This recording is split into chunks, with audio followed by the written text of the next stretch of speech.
பிஸ்மில்லாஹிர் ரஹ்மானிர் ரஹீம். அல்ஹம்துலில்லா வல் ஆக்கிபத்தில் முத்தகீன்.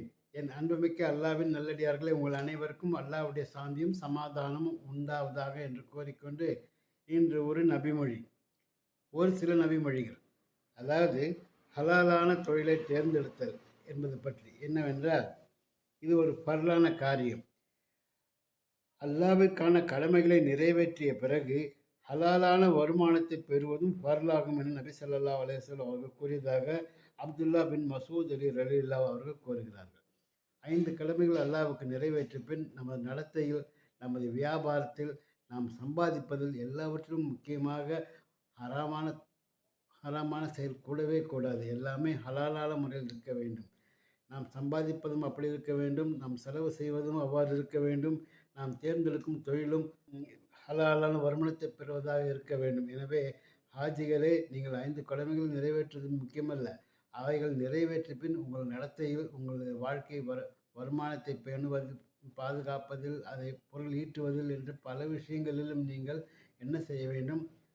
மோமீனாக நடந்து கொள்ள வேண்டும். ஏனென்றால் நீங்கள் முக்கியமான கடமைகளை நிறைவேற்றி விட்டீர்கள். மீண்டும் மீண்டும் நீங்கள் அது செய்ய வேண்டிய அவசியமில்லை. நீங்கள் 5 கடமைகளும் செய்த பின் இவ்வாறான ஹலாலான தொழிலை தேர்ந்தெடுங்கள். ஒவ்வொன்றையும் ஹலாலான முறை, அளவுக்கு அதிகமாக சம்பாதிக்க வேண்டும் என்ற எண்ணத்தில் தவறான வருமானத்தை ஈட்டாதீர்கள். அதனால் மிகவும் பாவத்தை செய்தவர்கள் போல ஆவீர்கள். ஏனென்றால் இது பெருமா ஸல்லல்லாஹு அலைஹி வஸல்லம் அவர்கள் நமக்கு இந்த ஹதீஸ் மூலம் நமக்கு எச்சரிக்கை செய்திருக்கிறார்கள். அதை மீறக்கூடாது. இதை நினைவில் வைத்துக் கொள்ளுங்கள். அடுத்து ஒரு சுன்னத்தை பற்றி, வரலை பற்றி பார்த்தோம்.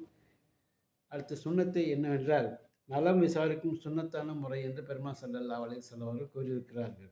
ஒரு நோயாளியின் நெற்றில் அல்லது கையில் தனது கையை வைத்து உடல்நிலை எப்படி இருக்கிறது என விசாரிப்பதே முழுமையான முறையாகும் என நபி ஸல்லல்லாஹு அலைஹி வஸல்லம் அவர்கள் கூறியதாக அபு உமாமா ரலியல்லாஹு அவர்கள் திருமதியிலே கூறியிருக்கிறார்கள். எனவே நாம் நோயாளிகளை சந்திப்பதில் முக்கியமாக நாம் சந்திக்க வேண்டும். அப்படி சந்திக்கும் போது அவர்களுக்கு அவர் நெற்றியிலோ அல்லது அவர் கைகளில் நம்ம கையை வைத்து நலம் விசாரிப்பதுதான் மிக சுன்னத்தான முறை என்பதாக நமக்கு பெருமா ஸல்லல்லாஹு அலைஹி வஸல்லம் அவர்கள் சொல்லியிருக்கிறார்கள். எனவே அதன்படி நாம் இந்த 2 விஷயத்தையும் நினைவில் வைத்துக்கொண்டு அவ்வாறே நாம் நலம் விசாரிக்க வேண்டும், அவ்வாறே நாம் வருமானம் ஈட்ட வேண்டும் என்று கேட்டுக்கொண்டு, இதை உங்கள் எல்லோரிடம், முக்கியமாக குடும்பத்தாரிடம் நீங்கள் பகிர்ந்து கொள்ளுங்கள் என்றும் வேண்டி கேட்டுக்கொண்டு, வாய்ப்புக்கு நன்றி கூறி விடைபெற்றுக் கொள்கிற வாஹர் தவானா அல்ஹம்துலில்லாஹி ரப்பில் ஆலமீன். அஸ்ஸலாமு அலைக்கும் வரஹ்மத்துல்லாஹி தஆலா வபரகாத்துஹு.